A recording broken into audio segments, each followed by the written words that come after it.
जब जब भी देवबंद के अंदर उलमाओं और मौलानाओं का इजलास होता है तो देश के किसी न किसी कोने में ज़रूर माहौल ख़राब होता है, नफ़रतें फैलती है, इसलिए कि मदारिस में जहरीले बयानात दिए जाते हैं और काफिरों को मारने की तालीम दी जाती है, काफिरों से नफरत करने की तालीम दी जाती है। मैं दारुल उलूम देवबंद का तालिब इल्म रह चुका हूँ और मैं सच्चा मुसलमान हूँ और सच्चे लोगों का साथ अल्लाह और भगवान भी देता है। अस्सलामु अलैकुम वरहमतुल्लाहि वबरकातुहू। मोहतरम नाज़रीन, मदारिस इस्लामिया के अंदर दहशत गर्दी और नफरत की तालीम दी जाती है और मदरसों के अंदर हिंदुस्तान को लूटने वाले मुस्लिम बादशाहों को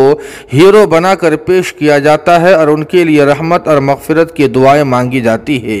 मदरसों में जो पैसा आता है, इन मदारिस वालों के पास कोई हिसाब किताब नहीं है और हुकूमत इनसे हिसाब किताब मांग रही है तो इनको डर लग रहा है। मैं समझता हूँ कि देवबंद के अंदर 250 से ज़ायद मदरसे हैं और सारे के सारे फर्जी, बेबुनियाद और गैर मंजूर शुदा मदारिस है। इनको पहले ही से डर है कि कहीं न कहीं मदरसों के अंदर जो खराबियाँ और कमियाँ हैं तो सर्वे के जरिए इनकी कमियाँ और खराबियाँ पकड़ी जाएंगी। इसलिए सरकार पर दबाव बनाने के लिए आने वाले 18 सितंबर को दारुल उलूम देवबंद के अंदर तमाम मदारिस वालों का इजलास रखा गया है। जब जब भी देवबंद के अंदर उलमाओं और मौलानाओं का इजलास होता है तो देश के किसी न किसी कोने में ज़रूर माहौल ख़राब होता है, नफ़रतें फैलती है, इसलिए कि मदारिस में जहरीले बयानात दिए जाते हैं और काफिरों को मारने की तालीम दी जाती है, काफिरों से नफरत करने की तालीम दी जाती है। मैं दारुल उलूम देवबंद का तालिब इल्म रह चुका हूँ और मैं सच्चा मुसलमान हूँ और सच्चे लोगों का साथ अल्लाह और भगवान भी देता है।